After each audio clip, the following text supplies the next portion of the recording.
G'day. I want to talk to you today about how to speed up the editing process because it's something that quite often when people are starting out doing their podcast, they're doing their own editing. And I think it is something that's worth doing, particularly for the first few episodes, is doing your own editing because then you get to hear your own voice, which is traumatic at times. It can be horrendous to listen to your own voice, but you get to hear all those mistakes. You get to hear the words that you use maybe too much. You get to hear where you hesitate, and it just helps you in the future when you are recording to have a bit of a sense of the things that that you may need to work a little bit more on as a podcast presenter. But we'll talk today about 3 things that you can do to speed up the editing process. And the first one is research and pre-production. Obviously, you don't necessarily want to be too rigid with how you script out your podcast and exactly where you want it to go and where it starts and ends. But at the same time, having a real sense of a bit of a structure, a bit of a narrative that you might want to take your audience through during the podcast, it can make editing a lot easier at the end because it helps the flow of the podcast as you're recording. One of the things that makes editing so much slower is if you're sitting there every 5 minutes in your recording going, what was the next bit I was supposed to say? Or, I've got too far ahead and I need to go back and all this sort of stuff. So the more that we can do our pre-research, in pre-production, get a bit of a set structure down and then throughout the podcast, the more that we can stick to that, recognize what are the bits that we need to put in the podcast, and as long as we've covered off those bits, we can move on.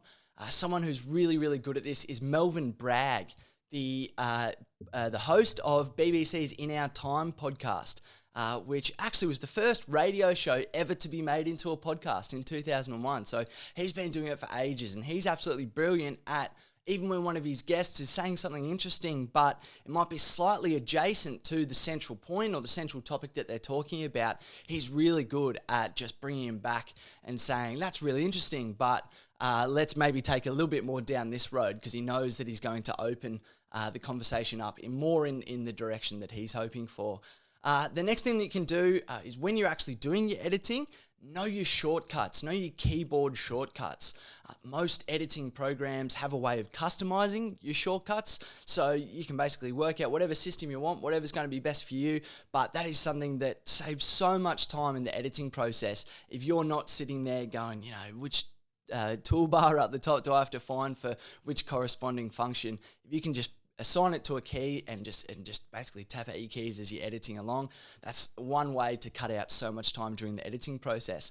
And another thing that slightly relates to the first thing as well, in terms of if you've got a really good set structure, your podcast is flowing as you're recording it, you can actually use markers during the recording to mark the parts of the recording track, the audio track, that there are mistakes in.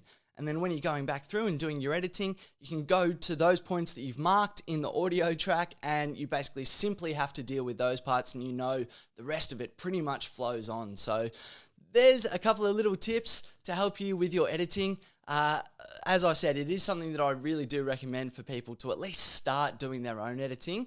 It is something that you can outsource later on, and that is also something that I think is worth doing to save yourself that time. I hope you've got something out of today's video.